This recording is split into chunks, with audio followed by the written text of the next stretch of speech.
यीशु तरस में है वचन की सेवकाई में आप सभी श्रोता मित्रों का स्वागत है। श्रोताओं, मैं परमेश्वर के जीवित और पवित्र वचन को लेकर प्रस्तुत हूँ कि मैं आप सभी को परमेश्वर के पवित्र वचन को सुना सकूं और परमेश्वर के वचन के द्वारा आप सभी आशीषित हो सके। श्रोताओं, जब हम मनुष्य परमेश्वर के वचन के निकट आते हैं और परमेश्वर अपने वचन के द्वारा आशीष प्रदान करते हैं और इन आशीषों को प्राप्त कर हम प्रभु को धन्यवाद दे पाते हैं। बाइबल इस बातों को बतलाते हैं, यदि हम मनुष्य परमेश्वर के वचन से दूर चले जाते हैं और उस अवस्था पर यूहन्ना रचित सुसमाचार 15 अध्याय 1 वचन से 7 वचन के बीच में बाइबल बतलाते हैं कि हम कटे हुए डाली के समान मुरझा जाते हैं, सूख जाते हैं। और यदि हम परमेश्वर के वचन के निकट आते हैं और उस वचन को सुनते हैं और उस राहों पर चलते हैं और परमेश्वर के द्वारा बहुत सारे फल को लेकर आते हैं और हम आशीषित होते हैं। और हम सभी इस समय फलवंत होने के लिए परमेश्वर के वचन को सुन रहे हैं ताकि इस वचन के द्वारा आप आशीषित हो सके। बाइबल से आज के समय इस मुद्दा में आप सभी के सम्मुख बात को मैं प्रस्तुत करूं। ईर्ष्या कब्र के समान निर्दयी है। इस मुद्दा में मैं आप सभी के सम्मुख परमेश्वर के जीवित और पवित्र वचन को प्रस्तुत करूं। श्रोताओं, ईर्ष्या मनुष्य के जीवन में पाया जाता है और मनुष्य एक दूसरे के लिए कई बातों पर ईर्ष्या कर बैठता है। और जब वो ईर्ष्या करता है और ईर्ष्या के बाद उनके हृदय में क्रोध उमड़ आता है और क्रोध के बाद वो यदि क्रोध को कार्य करने देता है और ये क्रोध कई तरह के बखाड़ा को खड़ा करता है और इस तरह से मनुष्य की जिंदगी दुखपूर्ण हो जाता है। और परमेश्वर इस बातों को कहते हैं कि परमेश्वर के वचन के हमारे मन और हमारे हृदय में ये ईर्ष्याएं नहीं होना चाहिए। और यदि ये ईर्ष्याएं हमारे हृदय में रहेंगे तो हमें नुकसान और कई दर्दों को लेकर आएंगे। ईर्ष्या एक कब्र के समान निर्दयी है और इस प्रकार से ईर्ष्याओं के कारण आज संसार में कई लोग मारे पड़े हैं, कई लोग हॉस्पिटल में हैं, कई लोग ईर्ष्याओं से एक दूसरे से बात नहीं कर रहे हैं, कई लोग ईर्ष्याओं के कारण भयभीत हैं एक दूसरे से और ये तमाम बातों में होकर वे गुजर रहे हैं। पर परमेश्वर के वचन बतलाते हैं कि ईर्ष्याओं से हम छुटकारा प्राप्त करें। यदि हमारे अंदर में ईर्ष्या और डाह है तो इस ईर्ष्या और डाह से हम परमेश्वर के वचन से मुक्त हो सकते हैं और ईर्ष्या और डाह किसी मनुष्य के हृदय में नहीं रहेगा और वह व्यक्ति का जीवन खूब सुंदर और अलौकिक शांति और आनंद से भरा हुआ रहेगा। और इसलिए मैं आज के समय इस मुद्दा में आप सभी के सम्मुख इस बात को प्रस्तुत कर रहा हूं। परमेश्वर के पवित्र वचन इस बातों को बतलाते हैं। श्रेष्ठ गीत अध्याय 8 और पद संख्या 6 पद बाइबल इस बातों को बतलाते हैं, ईर्ष्या कब्र के समान निर्दयी है। मेरे प्रिय श्रोताओं, जब किसी के हृदय में एक ईर्ष्या पाए जाते हैं, एक डाह पाए जाते हैं, वह व्यक्ति निर्दयी हो जाता है और निर्दयता के साथ एक दूसरे से सलूक व्यवहार करता है। उसके अंदर में कोई दया और माया, करुणा, ये तमाम बातें उसके हृदय में नहीं पाया जाता और ईर्ष्या से भरकर वो क्रोध से जलने लगता है। पर मेरे प्रिय श्रोताओं, परमेश्वर इस बातों को चाहते हैं कि ये ईर्ष्या और डाह हम मनुष्य के हृदय में नहीं होना चाहिए। अगर ये ईर्ष्या और डाह यदि हमारे हृदय में है तो निश्चय है कि हम हमारे जीवन में कई आशीष और कई अलौकिक शांति, कई आनंद, वो तमाम बातों को ये नष्ट कर देता है। पर परमेश्वर को मैं धन्यवाद देता हूं कि आज हम परमेश्वर के जीवित और पवित्र वचन सुन रहे हैं और इस मुद्दा में हम सुन रहे हैं, ईर्ष्या कब्र के समान निर्दयी है। और यदि हम ईर्ष्या से बच पाए तो निश्चय परमेश्वर हमें बहुतायत का आशीष प्रदान करेंगे। पौलुस प्रेरित कुरिन्थ के भाई बहन के लिए चिंता करते हैं। वे कहते हैं कि मैं जब तुम्हारे बीच में आऊं तो तुम्हारे अंदर डाह ईर्ष्या ना पाया जाए। जो परमेश्वर के जीवित और पवित्र वचन इस बातों को बतलाते हैं जो आप सभी के सम्मुख में रखूं। कुरिन्थियों के नाम संत पौल के दूसरा पत्र अध्याय 12 और पद संख्या 20। क्योंकि मुझे डर है कहीं ऐसा ना हो कि मैं आकर जैसा चाहता हूं वैसा तुम्हें ना पाऊं और मुझे भी जैसा तुमने चाहते वैसा ही पाओ और तुम में झगड़ा, डाह, क्रोध, विरोध, ईर्ष्या, चुगली, अभिमान, बखेड़ा हो। इस बातों को पौलुस प्रेरित कुरिन्थियों के भाई बहनों के लिए वे चिंता करते हैं और वे इस बातों को पहुंचाते हैं और कहते हैं, मैं तुम्हारे बारे में चिंता करता हूं कि तुम्हारे बीच में ईर्ष्या, क्रोध, डाह ना पाया जाए।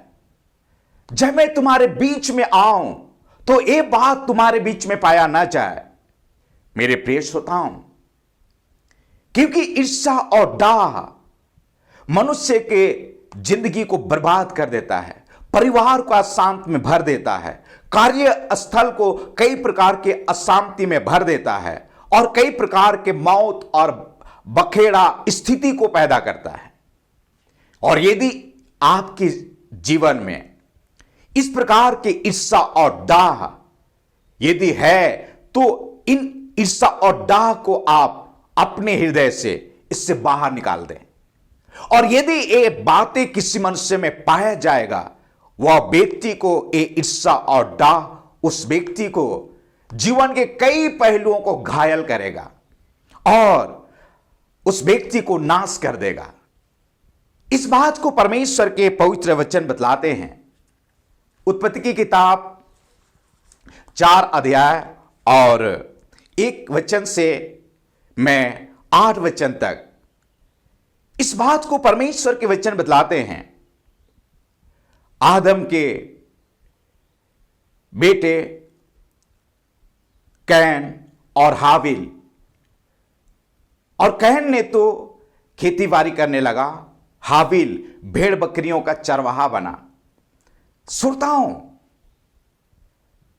इन्होंने परमेश्वर के लिए भेंट लेकर आए और उन्होंने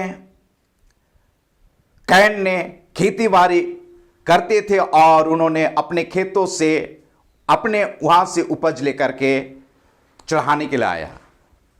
और हाबिल ने भेड़ बकरी का चरवाहा बना और उन्होंने अपने झुंड में से भेड़ लेकर आया। लेकिन दुखद बात यहां पर वह हुई कि कैन ने अपने तिले पिले धान को लेकर के चढ़ाने के लिए आया और इस प्रकार से उसके भेंट स्वीकार नहीं किए गए। पर हाबिल ने अपने भेड़ में से अच्छे चुन करके लेकर आया और उसका भेंट स्वीकार कर लिए गए। श्रोताओं, और इस बातों को कैन ने देखा कि मेरा भाई का भेंट स्वीकार कर लिए गए हैं और वो क्रोध से, ईर्ष्या से भर गया और उन्होंने इतना ईर्ष्या से भर गया कि उन्होंने इस ताक में रहा कि किस जगह मैं पाऊं कि उससे मैं मार डालूं। इस बातों को परमेश्वर के वचन बतलाते हैं कि जब उसे मैदान में पाया कैन ने हाबिल को, और कैन ने हाबिल को मार डाला, उस ईर्ष्या ने, उस डाह ने कैसे कैन को क्रोध से भर दिया और अपने भाई को मार डाला। मेरे प्रिय श्रोताओं, परमेश्वर के पवित्र वचन इस बातों को बतलाते हैं। और आज के इस समय हम बाइबल से इस मुद्दा में आप सभी के सम्मुख में बात को प्रस्तुत कर रहा हूं।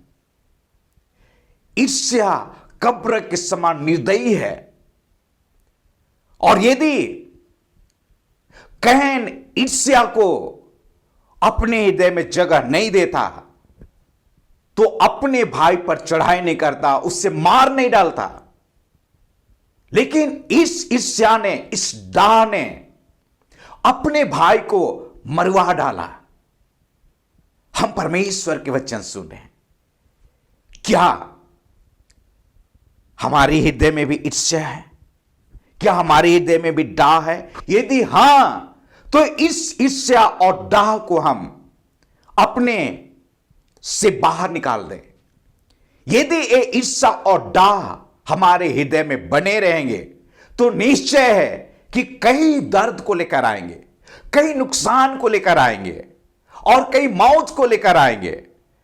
जैसे मैं इस संदेश के आरंभ में आप सभी के सम्मुख में रखा कि इस ईर्ष्या और डाह के कारण आज कई लोग हॉस्पिटल में घायल होकर हैं, कई लोग घर पे हैं, कई लोग जेल में हैं, कई लोग मारे मारे भागते फिर रहे हैं, और ये तमाम बातें हैं श्रोताओं।